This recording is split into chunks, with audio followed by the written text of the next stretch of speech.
Déjeme enlazarme en estos momentos con Nancy Flores. Nancy Flores, quien también merece todo nuestro respeto, toda nuestra admiración por las investigaciones que está publicando en la revista Contralínea. Y hay información que sale de la revista Contralínea que merece que hablemos a detalle de estos señalamientos. Querida Nancy, ¿cómo estás? Me da mucho gusto saludarte.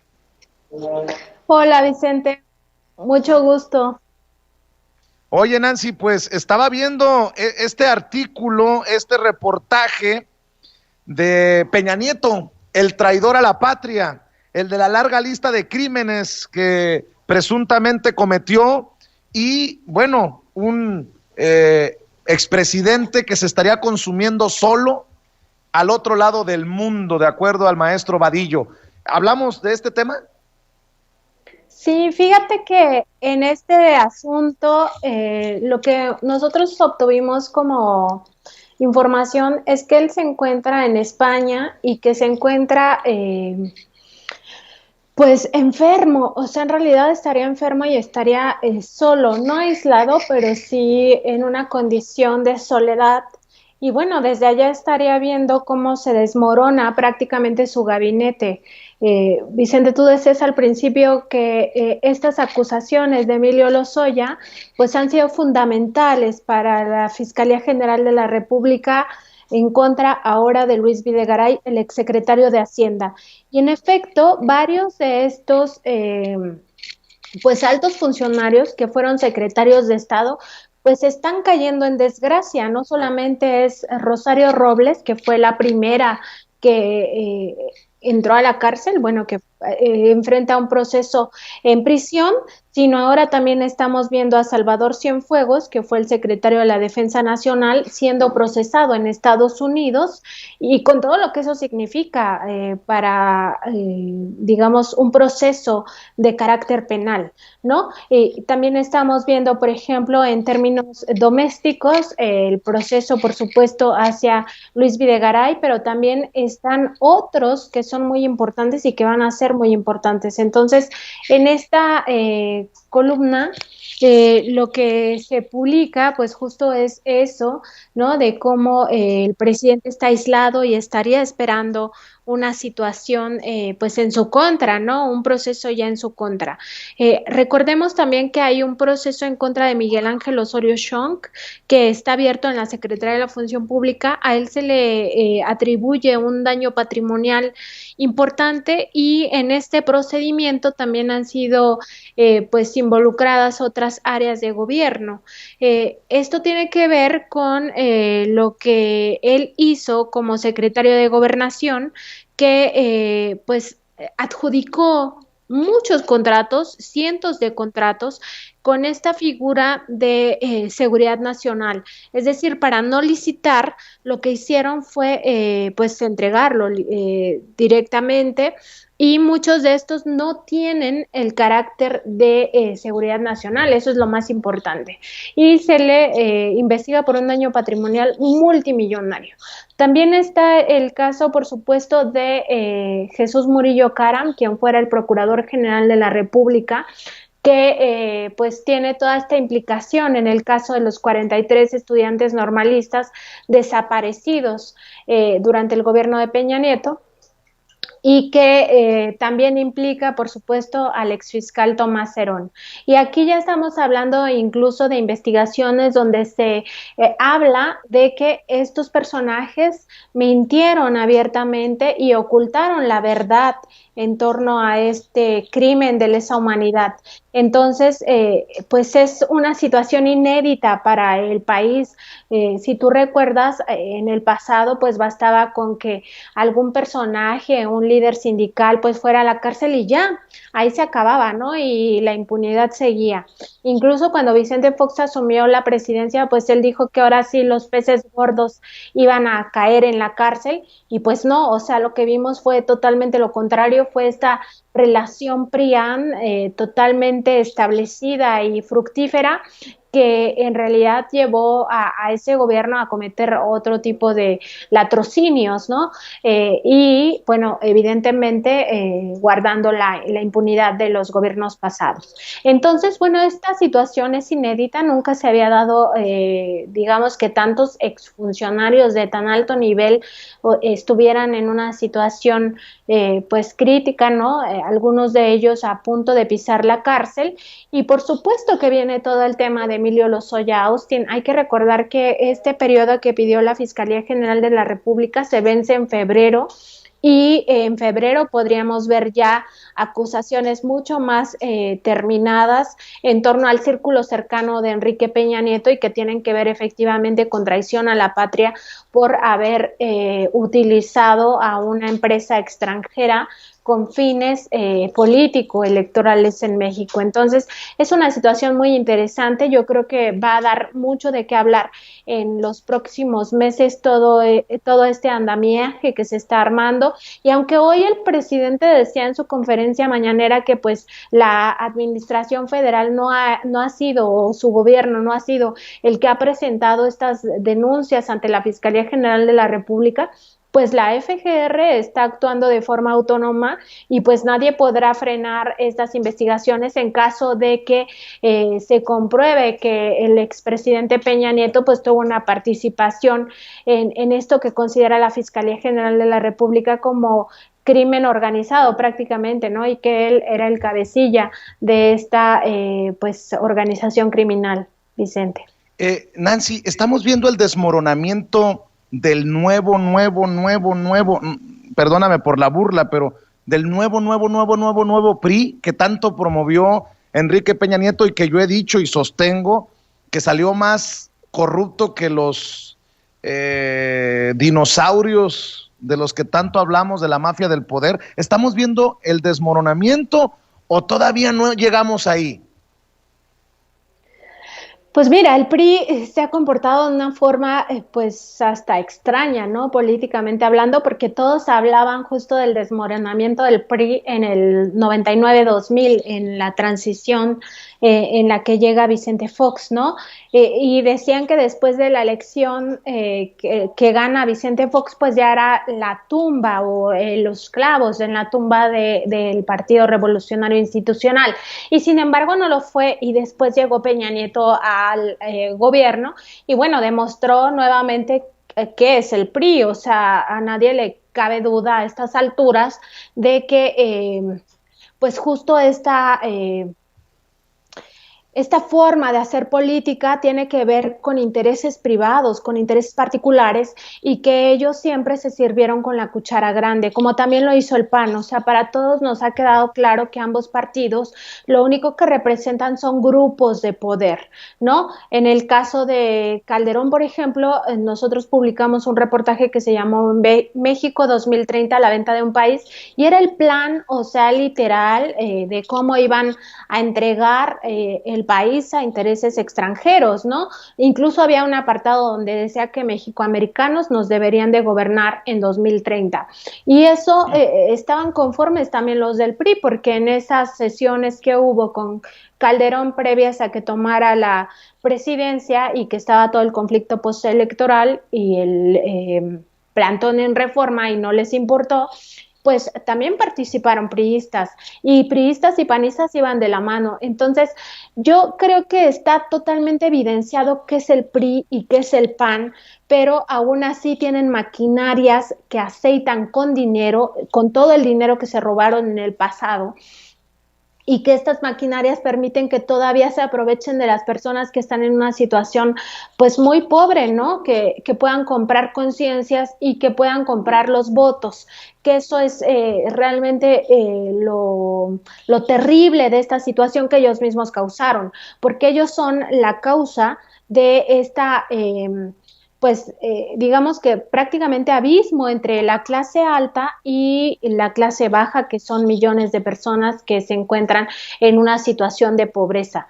Entonces, esta situación que ellos causaron de polarización en términos económicos de la sociedad, pues les sirve para continuar con esa maquinaria corrupta de comprar votos y al final tener la posibilidad de ganar, en este caso, pues gubernaturas, como pasó en la elección que acabamos de ver hace unas semanas atrás, y que permanece en la coyuntura electoral como una posibilidad en el futuro, ¿no?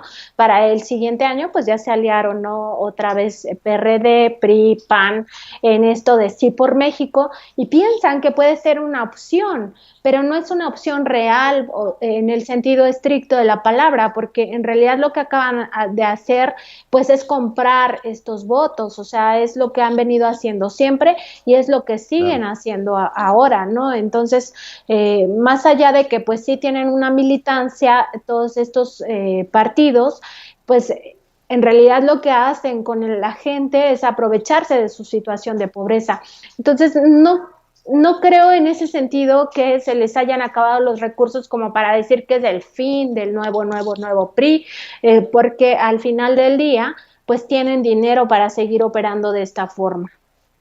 Oye, Nancy, voy a invitar a la gente para que en Twitter siga la cuenta de la revista Contralínea, @Contralínea, y ahí estaba leyendo una nota que publicas, que tú firmas, recogiendo la declaración de Andrés Manuel López Obrador, ya que estás mencionando así por México, que sí por México es sí por la corrupción, sí por la pobreza. Vaya mala pata que tienen en la oposición, están tan en la lona, tan moralmente derrotados, que ni los tiempos les ayudan. En momentos en que Carabeo, este panista del Senado, admite lo de las bolsas con millones que le dio el gobierno de Peña Nieto y que no fue una ocasión, sino fueron 7 y que fueron 15 bolsas, en momentos en que se estaría acusando a exlegisladores panistas desde Ernesto Cordero hasta Ricardo Anaya, en momentos en que tenemos todo esto en torno a Luis Videgaray, a Enrique Peña Nieto, se les ocurre salir con esta ideota de Sí por México y de sumarse PRD, PAN y PRI. Yo te pregunto, pareciera que están jugando en contra, ¿no? Se están metiendo autogoles, y lo digo por los momentos pues tan complicados que eligen para anunciar su amaciato, ¿no? Su matrimonio. Pues sí, como tú dices, Vicente, esto es hasta, digamos que, pues chistoso, ¿no? O sea, qué momento eligen para juntarse y en qué términos y con qué personajes, ¿no? Al final hay que recordar que lo que sí está haciendo el gobierno de López Obrador es cancelar muchas de las prebendas que tenían todos estos grupos de poder en el pasado, empezando por los propios empresarios, sus empresas, las transnacionales de origen mexicano, que durante años se vieron beneficiadas con esquemas fiscales laxos, donde se les perdonaba dinero, donde incluso hay indicios de que se les devolvía dinero que ellos en realidad nunca habían pagado a la hacienda pública, es decir, había como un subsidio velado a través del Servicio de Administración Tributaria. Y con estos personajes que también, como tú dices, están pues desgastados en términos de su presencia ante la sociedad, pues se unen también con otros personajes que están desgastados, que son políticos del PRI, políticos del PAN y políticos del PRD, que todo mundo sabe cuál ha sido la historia de estos tres partidos en los gobiernos que han tenido, ¿no? En el caso del PRD, gobiernos estatales y municipales, y en los otros, pues desde la presidencia, es decir, que han hecho como gobierno federal, pues lo único que han hecho es saquear al país, entonces están, digamos que juntándose porque ya no, tampoco tienen otra alternativa, ¿no? Pero finalmente pues están también advirtiendo cuáles son sus objetivos o cuáles son sus intereses verdaderos. Y sin duda, bueno, esta nota que citas, Vicente, es una declaración que hace el presidente López Obrador en la conferencia mañanera, donde dice, pues están defendiendo justo lo que había en el pasado, ¿no? O sea, no quieren este cambio que implica no solamente esta parte de modificar lo fiscal y que ahora sí paguen, como ha sucedido con grandes transnacionales que han tenido que ir a pagar lo que adeudaban, y lo que adeudaban en un tiempo pues pequeño, porque también esto del servicio de administración tributaria tiene pues un periodo de vida, ¿no? O sea, después de 5 años ya no te pueden reclamar lo que adeudas. Entonces, en ese sentido, pues ha habido muchas cosas que se han frenado, como el propio fracking y otras circunstancias que ellos estaban acostumbrados a cometer todas sus raterías, o las propias contratos en el gobierno que ya no se entregan a diestra y siniestra, sino que ahora se está haciendo a través de un mecanismo con la ONU, pues por supuesto que está limitando todas las ganancias que antes tenían, y por supuesto que están viendo afectados todos sus intereses. Entonces, todos estos personajes tan desgastados ante la opinión pública se están juntando y están haciendo evidente lo que son, ¿no? Y hasta parece que esta declaración del presidente López Obrador pues es pues una carta de presentación de ellos, ¿no? O sea, sí por México, Así pero en es. realidad sí por la pobreza, sí por la corrupción, sí por el pasado, que el pasado es terrible, sí por la violencia, sí por todo lo malo que nos ha acontecido como país. Oye, Nancy, dos cositas, si me permites, aprovechando tu generosidad. Te vi en la mañanera hace unos días y le pusiste sobre la mesa al presidente el tema de la Corte Penal Internacional y Calderón, y abrió la puerta el presidente de par en par. Sí, fíjate que le pregunté de este tema que nosotros hemos estado trabajando también en Contralínea, que tiene que ver con la denuncia, la comunicación que se ha hecho hace 9 años ante la Corte Penal Internacional. Se cumplen estos 9 años el próximo 20 de noviembre, y la Corte Penal Internacional, como decíamos, Vicente, en otra plática que tuve contigo, juzga personas, no juzga al Estado como un ente que no tiene rostro. Y el presidente lo que me respondió cuando le dije si el Estado mexicano a través de él estaría dispuesto a reconocer la jurisdicción de la Corte Penal Internacional y por tanto a que se juzgue al expresidente Calderón por todos estos crímenes de guerra y crímenes de lesa humanidad que se cometieron durante su atroz sexenio. Lo que dijo es que si el pueblo lo decide así en la consulta del próximo año, es decir, que si votan por el sí a juzgar a los expresidentes, pues estaría en el entendido de que el pueblo está respaldando que el Estado mexicano reconozca esta jurisdicción de la Corte Penal Internacional.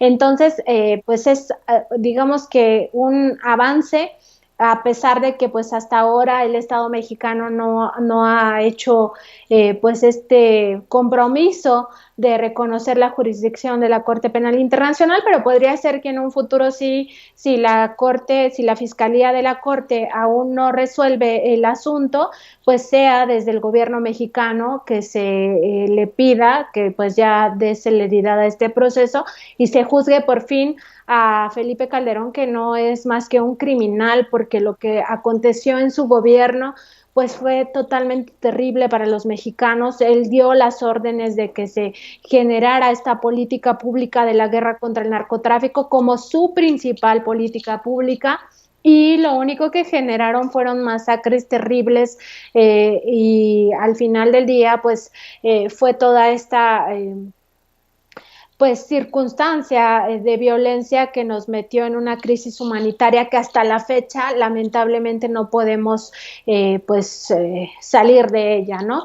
Entonces, es muy importante esta respuesta que dio el presidente, que no quiso pues comprometerse a hacerlo ya, pero finalmente si la gente vota que sí se juzgue a los expresidentes, que yo creo que es lo que va a pasar, o sea, qué mexicano que conozca su historia, incluso no toda la historia del país, sino la más inmediata, podría votar a favor de los expresidentes? Pues nadie. O sea, realmente si tenemos información de todo lo que hicieron en el pasado, votaríamos porque se les juzgue, ¿no?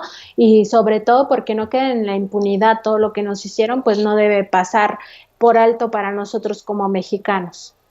Como digo, con mucho respeto, así se deja la víbora chillando. Y mi querida Nancy, nada más para cerrar, déjame señalar que cómo ha dolido tu investigación, que apunta a que Videgaray y que a José Antonio Meade, Luis Videgaray y José Antonio Meade, estuvieron involucrados en esto de los 1,500 millones para la Fundación Juntos Podemos, de Josefina Vázquez Mota. No son pocos los activistas y líderes comunitarios de Estados Unidos, por la razón de que estuve allá más de 20 años viviendo, me han llamado para decirme que algunos estarían comiéndose las uñas, por decirlo elegante, mi querida Nancy, con esto que destapaste y que sigue, que debe seguirse exhibiendo. Sí, por supuesto, porque ellos, como yo también te comentaba hace una semana, me parece, ellos fueron quienes autorizaron todos estos 1.500 millones de pesos que salen de otros programas, de otras instituciones para el Instituto de los Mexicanos en el Exterior y que finalmente acaban en la bolsa de las dos fundaciones afines a Juntos Podemos y afines a Josefina Vázquez Mota. Entonces es un tema también que debemos de seguir pues con atención, porque ambos exfuncionarios, exsecretarios de Estado, desde su posición en la Secretaría de Hacienda, firmaron estos acuerdos de administración de recursos, que significa que ya no hacen caso a lo que votan los diputados cuando aprueban el presupuesto, ¿no? Que todos los recursos vienen etiquetados, sino que dicen, a ver, esto que estaba etiquetado para lo que sea, becas o para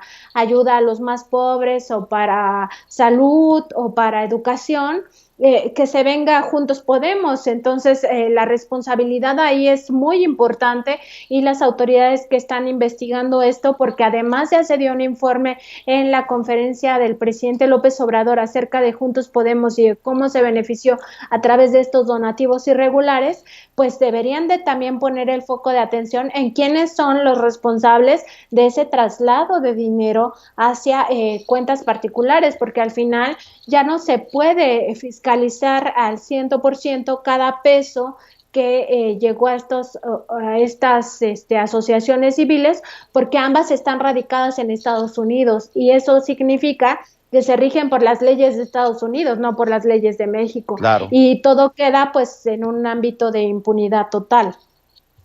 Por ejemplo, creo que la investigación solo como sugerencia bien intencionada, nótese mi sarcasmo, de Vicente Serrano, podría apuntar a preguntarle al secretario de los migrantes de Michoacán, José Luis Gutiérrez, cofundador de Casa Michoacán en Chicago, dónde quedaron todos aquellos apoyos que tanto ayudaron a presumir a Josefina Vázquez Mota en su momento.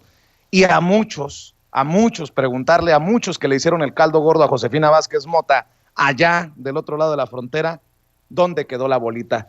Mientras tanto, mi querida Nancy Flores, pues yo sigo promoviendo, recomendando tus investigaciones y la publicación, lo que se maneja, la información que se maneja en la revista Contralínea. ¿Por qué no cerramos invitando a la gente para que se informe y se informe bien con Contralínea? Gracias, Vicente. Pues la página es www.contralinea.com.mx. Mi cuenta de Twitter es @Nancy_contra y la cuenta de Contralínea es @Contralínea. Y pues muchas gracias a ti y a tu equipo por esta oportunidad de que conversemos con ustedes. Espero que regreses pronto, mi querida Nancy, la próxima semana, si te parece. Yo siempre los leo, siempre estoy al pendiente de lo que publican y si te dan los tiempos, esta es tu casa también, querida Nancy Flores. Saludos a todos ahí en la revista. Con mucho gusto, Vicente, un abrazo. Un abrazo, es Nancy Flores, la encargada de la información en la revista Contralínea que dirige el maestro Miguel Vadillo, a quien le mandamos todo nuestro respeto y nuestra admiración.